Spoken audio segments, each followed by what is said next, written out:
Welcome to another episode of Occupied Thoughts, podcast of the Foundation for Middle East Peace. I'm Lara Friedman. I'm the president of the Foundation for Middle East Peace. Today is Friday, March 11th. I'm very happy to be here with Peter Beinart, who is obviously a well-known author and columnist, and also a fellow at the Foundation for Middle East Peace. So welcome, Peter. Thanks. So Peter, I asked you to come on Occupied Thoughts today to talk about Ukraine, Russia, Ukraine, and Israel, Palestine. And for folks who follow the Occupied Thoughts podcast, this comes on the heels of a podcast I did a few days ago with Yousef Munayyer, specifically looking at the different treatment of the whole concept of boycotts, divestment, and sanctions as protest, and how it's viewed differently in these two contexts. What I wanted to talk to you about, Peter, today, you wrote a piece for Jewish Currents. Folks should look it up at the Jewish Currents website. The headline is Justifications for Destroying a People.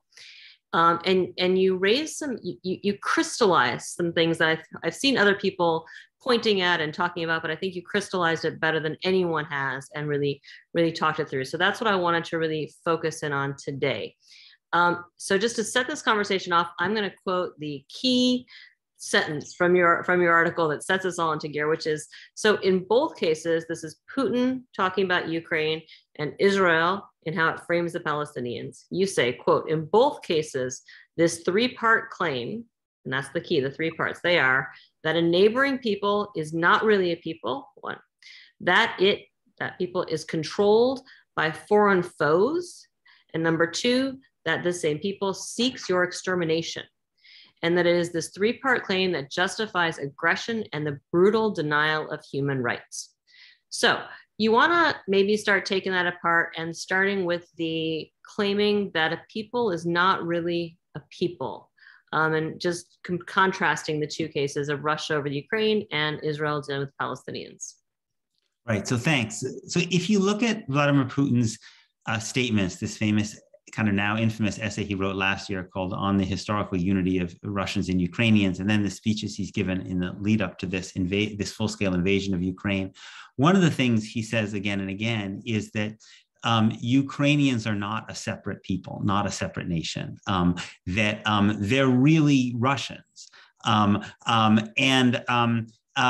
for various, the Ukrainianness has been invented. He even says against the will of most people most so-called Ukrainians. And I think there's a similarity here you can see with a kind of long-standing way in which Israeli leaders and pro-Israeli commentators have said that the Palestinians are an invented people, that they're not really Palestinians. They're Arabs who happen to be in this place that the British called Palestine, but they're not. But they're actually they're not an independent nation. The Golda Meir talked this way. Benjamin Netanyahu, in a book that I quote a bit, this book he wrote called A Durable Peace, goes into great detail about this. Now there is a difference between the Russian case and the Israeli case. I'm not suggesting that they're exactly the same. In the Russian case, the claim is that the Ukrainians are Russians. In the Israeli case, the claim is that not that Palestinians are Israelis or Jews, but that they are just generic Arabs. And I think that has different consequences in the sense that I think Putin's vision is essentially to dominate and kind of absorb Ukraine into greater Russia. On the Israeli side, by contrast, the notion that Palestinians are just generic Arabs, I think, has the undercurrent that, well, if they're just generic Arabs, they could just as well live somewhere else in the Arab world. So it has a kind of an expulsionist undertone, as opposed to a kind of, you could say, an absorptionist undertone. So those are two differences, but in both cases, it is a way of denying that this other group of people has the right to control their fate as a collectivity, because if they're not a real collectivity, they don't have the right to make collective decisions about their own fate. Well, and I think it's important that you highlight the difference, because we both know that the first argument anyone makes when they hear an argument they don't like on Israel-Palestine is, well, you can't compare those things, they're different. And obviously these are different. I think when you talk about the sort of collective will, I mean, especially in a moment we're talking a lot about things like international law, the question of who gets a right to self-determination. Denying a peoplehood is part of denying them a people's right to self-determination. So I think that's a really critical parallel there. Right. And the other thing I would say, I mean, I think part of what makes this whole thing so kind of absurd, if you look at it as a historian, is that all national identity is invented, right? I mean, all of it is essentially the process of a national identity emerges based on a set of myths and stories that a group of people tell themselves about a certain set of experiences. Sometimes those stories bear some resemblance to historical fact. Oftentimes they bear only slight resemblance. But in some sense, the point is that if Ukraine, in some ways, the answer is, of course, yes, Ukrainians and Palestinians are an invented people, just like every other people. Right. So, but this language essentially creates a kind of hierarchy, right? And I think it's in that hierarchy that then gives you the right. Then you can take the right to then basically impose your will. Right. I'm just listening to you, I'm thinking about a distinction that is implicit in both of these cases, that peoplehood is something that is genetic. There's the peoplehood by blood, right? You are Russians at heart, so you are Arabs. American peoplehood is citizenship. It is a national sense of identity. It is a very different kind of identity. It's almost a framing that suggests that an identity that is not, discernible in the DNA of a person is an illegitimate identity. Right. And look, the Palestinian story, Timothy Snyder, the historian at Yale, who's been doing great work on Ukraine, gave this lecture a couple weeks ago called "Ukraine, a Normal Nation." And I think one could say the same thing about Palestinians, which is to say, the Ottoman Empire was carved up. A territory called Palestine was created next to Jordan and Lebanon and Syria and Iraq. These were artificial distinctions. National identities emerged around them and became real, just in the way Nigerian identity or Kenyan identity or Indonesian identity, these things became real, right? So if Palestinian identity is unreal because it was a response to the creation of a colonial boundary, well, that's the way national identity has works for large swaths of the world. Yeah, absolutely. I want to move on to the second element, which you talked about, the controlled by foreign foes. This one is really interesting to me because it's something that I think a lot of folks are not aware of how big a role this plays in Israel's pressure on the Palestinians. So can you talk about that? Yeah. So again, to start with Putin again, what Putin says, well, if the Ukrainians are not really Ukrainians, and actually maybe don't even want to be Ukrainians, then why do we have this problem, right? And so his answer is that basically that there have these foreign adversaries that have basically kind of created and kind of manipulated and weaponized Ukrainianness, which only really exists to be a way of attacking Russia. And so, of course, for Putin, it's really the West and the United States. So Putin really, when he talks, he doesn't give a lot of agency to Ukrainians. It's always really that the hidden hand dominating everything is the United States. If you look at Israeli official discourse about the Palestinians, you tend to see something similar, that for many decades, what you find is that the Palestinians are basically just putty in the hands of the Arab governments. The Arab countries have always wanted to destroy Israel. Yitzhak Shamir, I quote in the piece, basically says they used to try to drive us into the sea. Now they have this new strategy. They're going to talk about self-determination for the Palestinians.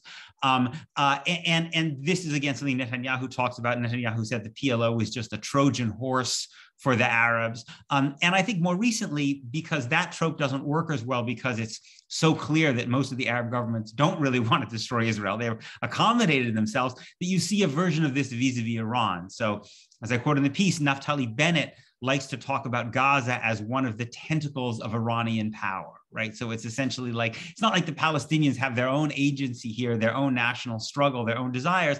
It's basically they're being controlled by an outside force, and the Palestinians are just another mechanism for this outside force, in this case, Iran, to try to destroy Israel. It's also interesting, and maybe we will see it and haven't seen it yet, but I think we've seen it a little bit with Russia already. The degree to which Israel has used a similar argument to delegitimize civil society, Palestinian civil society, Yeah. and international civil society, in effect arguing that human rights organizations, humanitarian organizations are part of sort of a foreign anti-Israel or anti-Semitic conspiracy. There's an entire organization called NGO Monitor that exists just to argue this. Yes, it's a really good point, and it's interesting. And I think there's also, you see this in the way the BDS movement is talked about, as if it's, when I find when people criticize the BDS movement, they rarely acknowledge that it's a Palestinian movement. It's always as if kind of it's actually the agency must be from some crazy leftists in Norway or Berkeley or something, right? Who are basically, for their own reasons, maybe probably because they're anti-Semitic, they've kind of like they're using the Palestinians to do this, right? But it's another way. I mean, I think what all these things have in common is they're a way of dehumanizing people, kind of erasing them conceptually. And I think once you do that, then it becomes easier to do actual acts of physical violence. Right. And in addition to erasing them conceptually, you're also now creating a conspiracy against you, which is something to rally people around. The last in your trifecta of arguments that are used is that the argument that your foe seeks your extermination, which is a very potent argument. What we're doing is preemptive self-defense, perhaps. Can you talk about what that looks like in these two cases and how it is similar and how it might be different? Yeah, so you've noticed that, Putin talks about Ukraine as a neo-Nazi regime that's committing genocide against Russian speakers, right? And as many people have been pointed out, there's levels of insanity there, right? You have a Jewish Russian-speaking president, among other things. But as you know very well, the trope of Palestinians as Nazis is something that is very, very, very common in kind of Israeli official discourse and other kinds of pro-Israel discourse. Just the terms that, if one lives in this space, one will have heard again and again and again terms like Auschwitz borders, if Israel returns to the 67 lines, or Judenrein, if settlers leave the West Bank, which is the term for Jew-free Germany. And so this is, this whole building up of the figure of the Mufti of Jerusalem, the Palestinian leader, as the mastermind of the Holocaust, the guy who gave Hitler the idea, which something Netanyahu said. And I think that, and you also hear it constantly with Hamas, right? That Hamas is a genocidal organization, not just towards Israel, but towards all Jews, right? And I think they're very, very legitimate criticisms of Hamas, things that Hamas has done that I disagree with completely, and even that I would consider war crimes. But to build up. But again, I think the Palestinian national movement, the Palestinian movement for independence in the face of first Britain and also the Zionist movement, is actually very normal. It has most of the same features. In some ways, the difference of it is that it still hasn't come to fruition, whereas many of those other nationalist movements got a state a long time ago. But to turn it into a Nazi and genocidal movement, right, is to take it outside of that normal frame completely, right? And there, of course, to say, well, yeah, sure, most colonized peoples should have the right to their own state, the right to have citizenship in the country in which they live. But if they're Nazis and want to be genociders, then we can't allow that, right? And so that it takes Palestinians, and it basically gives you a way of saying, well, they don't then deserve all these the rights that other people would naturally deserve, individual and collective. And I think that's, again, one of the things that you see Putin doing here. And again, Timothy Snyder has written about this very powerfully, and he says that when Putin accuses the Ukrainians of genocide, then that becomes a justification for his own atrocities, right? Because again, if you're, you see this in the Israeli discourse all the time. If you're really fighting the Nazis, if you're really in the equivalent of the Warsaw Ghetto, then you can do anything you need to survive, right? You need to blow up bomb a high-rise building or whatever, right? You have no choice. And so I think that we see the similarities, and I think one of the reasons that I think the Ukrainian case is so powerful is that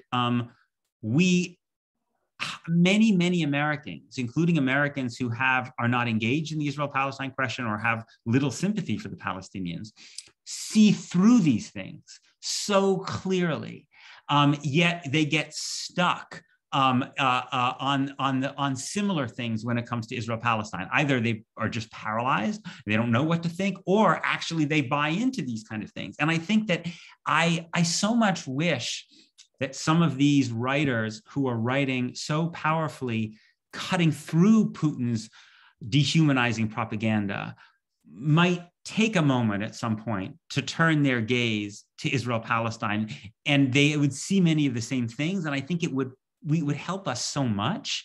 But anyway, that was kind of the work that I was trying to do in this essay. I'm curious if the essay, I think, is very powerful in drawing these parallels, which I think are quite clear and self-evident, that these are parallels. Have you gone any further in thinking about why? I mean, effectively, what you have here is a playbook for oppression, right? Here's, take out this argument. There's probably other arguments. Here's 3 arguments that are in the playbook for any oppressive regime. Why is it that this is why is it that oppressive regimes use these arguments? Is it because there aren't better arguments for their, for what they want to do? Israel has been in a position now for my entire lifetime and your entire lifetime of saying it wants peace and effectively pursuing greater Israel. You can't balance those. I mean, to me, I listen to some of the arguments that Israel makes, and I think these are the arguments you make when you can't win the argument on the facts. So these are what you do. Can you talk about the why a little bit? Yeah, I think that I do think there's a way in which you have to convince. I think you have to dehumanize people in order to be able to get people to no longer see them as deserving the things that they would otherwise be inclined to think that human beings deserve, individually and collectively. And so I think these strategies of dehumanization allow you to find excuses, they're too pathological. These people are too pathological. They're too dangerous for us to be able to. And I think with different kinds of language, I think that this is something that you find in lots of different circumstances. So one word that doesn't get deployed right now in the Ukrainian or Israeli context, but has been often used historically, is communist. Right? I mean, if you ask the South African government under apartheid why it couldn't allow Black South Africans to speak, they say, well, because the country will then become communist, which will be horrific, And so I think communist. There are lots of different words that are used to dehumanize. One of the interesting words that Putin. This is another difference between, I think, the Russia case and the Israel case. One of the words that Putin is not using that much, you notice, is the word terrorist. Whereas, of course, that's a very important word that Israeli official discourse is used to talk about Palestinians.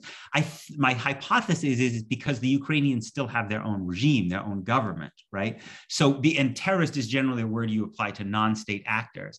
But I bet, my prediction is that if they were, and I certainly, of course, hope they don't, but if they were to conquer Kiev and actually install their own government, at that point, the word terrorist would start to be used to apply to Ukrainians a lot. And in addition to that the Ukrainian form of resistance that we see now would probably expand into Russia itself, right? And so among the variety of different things that we see in common would be another one, which is that I would bet pretty strongly that if there's an insurgency and the Russians have control of the state, probably the Ukrainians will take that violent resistance into Russia.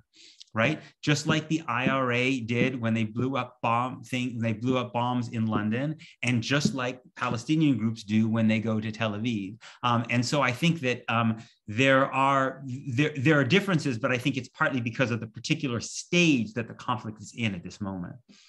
Yeah, no, that's right. You write in the article about depriving people of empathy, making a case that people are no longer deserving of empathy. In this case, it's rights or empathy. Talking about resistance, I want to bring in 2 things that aren't in your article. Yeah. You write about the language, the arguments, framing, paradigms, whatever. I want to talk about the actual way the international community is responding and how you see the difference with the outright celebrating of Ukrainian resistance in ways that is quite extraordinary. I didn't expect that you would see any time in the post 9/11 war on terror world, you would see people celebrating the sharing of, how to make, improvised explosive devices and things, but it's seen now as heroic. Right. And I mean, this is not to take anything away from the Ukrainian right to resist, but it is striking to see these things where, I think for those of us who work on the Middle East and particularly Israel, Palestine, the idea of someone putting online the instructions for how to make an incendiary device, I mean, you'd expect to be arrested for material support for terror pretty quickly, regardless of how just your cause was. Can you talk about that? Yeah, it's really, it's a reminder of something that there are other examples we could point to among them, the way we talk about the people who fought the American Revolution, right? That Americans in many contexts don't believe that your cause needs to be nonviolent in order to be just, right? To the contrary, Americans believe that if your cause is just, you have the right to use whatever mechanisms you need. Now, that said, I do think that there is an important moral distinction between violence against civilians and violence against combatants, and I also think that nonviolence is preferable. But in the Israeli case, for instance, one notices that it's not as if Israeli official discourse makes that distinction, right? Whether Palestinians use violence against Israeli if soldiers or Israeli civilians, it's all considered terrorism, right? Whereas now our Ukrainians don't have a lot of access to Russian civilians. I think, again, I would predict that may change if this becomes a prolonged insurgency. Right now, they're using it against Israeli soldiers, right? But when they take out, if a Ukrainian civilian throws a Molotov cocktail at a Russian soldier, they're not called a terrorist, right? Whereas if a Palestinian does that to an Israeli soldier, they're all called a terrorist. And I think that my point is not that anything goes because you have a just cause. I think even within a just cause, there are more moral and less moral forms of resistance. I mean, if Ukrainians tie up and torture a Russian soldier, God forbid, right? That's a bad thing. That's immoral, right? Even though their broader cause is just. But what you see in the Palestinian case, I think again and again, which is so different than the way you talk about Ukraine, is that the view is that unless the tactics are perfectly just, right? Unless the tactics meet this very different threshold, right? And unless the tactics are completely nonviolent, right, then it delegitimizes the entire cause, right? So it's in some ways the opposite. It's like from Ukraine, we say because the cause is just, it justifies whatever they do. With the Palestinians, we say if any of the tactics are unjust, then it delegitimizes the entire cause, right? And in fact, as you know, it's not even only with violence, right? Even if they resist nonviolently in the wrong ways, right? They resist nonviolently without accepting Israel's existence as a Jewish state. That is delegitimizing, right? So it's a radically different conceptual space that exists, and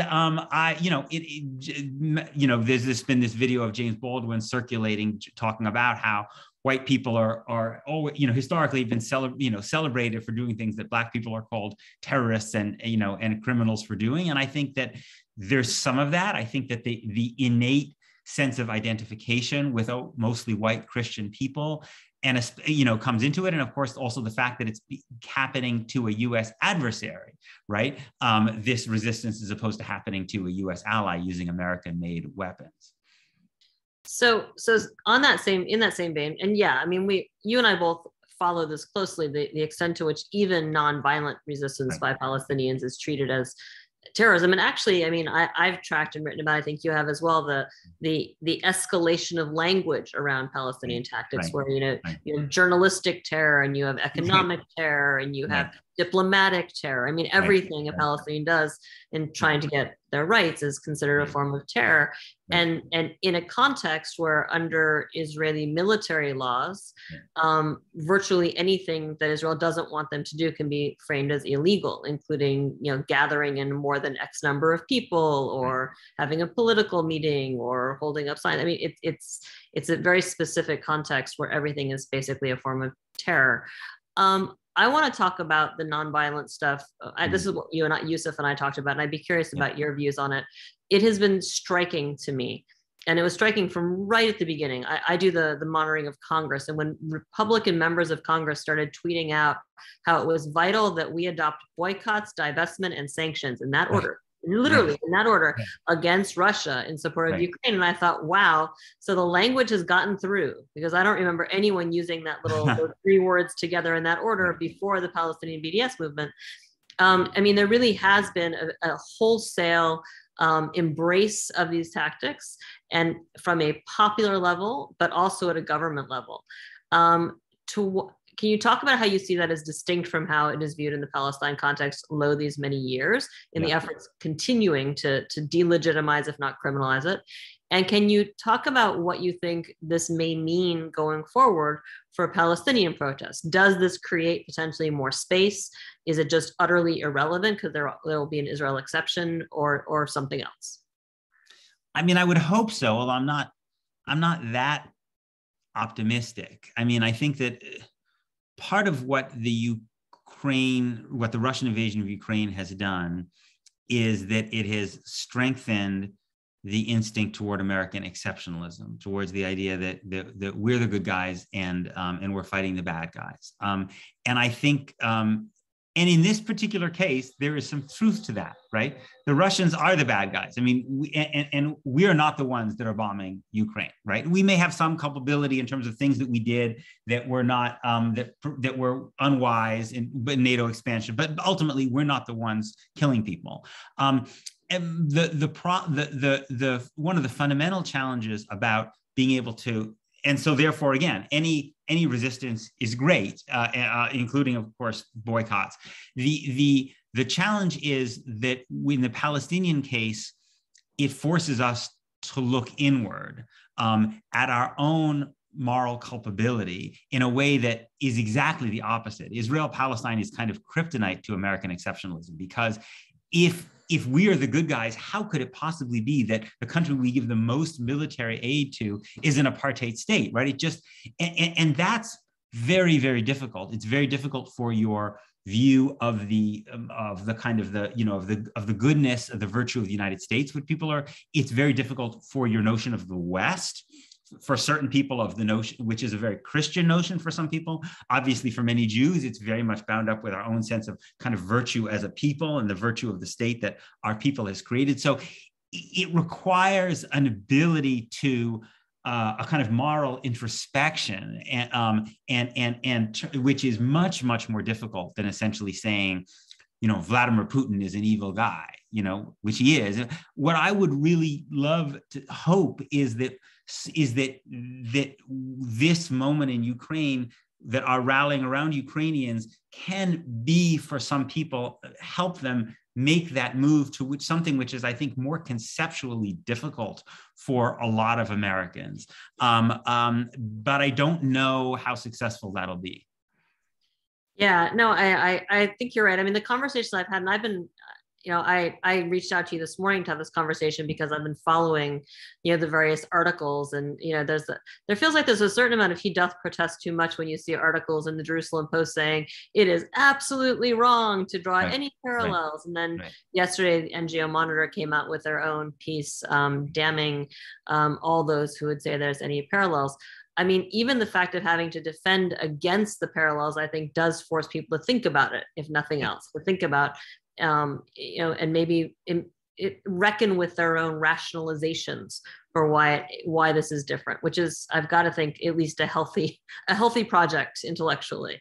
Yeah, and I think the irony is the only way I think to undermine the analogy is to dehumanize Palestinians, to say, well, Ukrainians don't want to kill Russians. They don't want to drive the Russians into the sea. They don't want to blow up Russian, they're not murderers. I think the irony is that in basically responding to the analogy by dehumanizing Palestinians, because that's the only way you can say, well, the Ukrainians are decent people, the Palestinians, you're actually just replicating the analogy, because that's exactly what the Russian government is doing to Ukrainians. Yeah, it actually proves the point.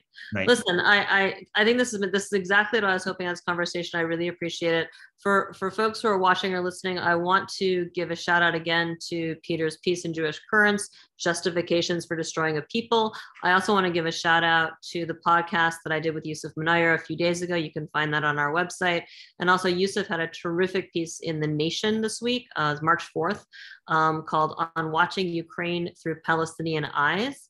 And one other piece that I would highly recommend from Middle East Eye by Ala Tartir, entitled How the Russia-Ukraine War Exposed European Hypocrisy Over Palestine. So those are all really, I think, really valuable contributions to people even examining their own thinking, whether you find it very logical to compare the two situations or incredibly distasteful. Either way, I think continuing to challenge ourselves is the most important thing, wherever you stand. So I hope this has been challenging and informative. I found this a very rich discussion, as always. Thank you, Peter. I think we'll end it here. For folks who are regular followers of Occupied Thoughts, thanks for joining us again. If you're new to Occupied Thoughts, you shouldn't be. You should subscribe, and that way you won't miss anything. You can subscribe via SoundCloud and iTunes and everywhere else. Check on our website. You can find the subscription information on there, and you can find lots of other fantastic resources. So with that, I'm Lara Friedman, President of the Foundation for Middle East Peace. Thank you very much, and until the next episode of Occupied Thoughts.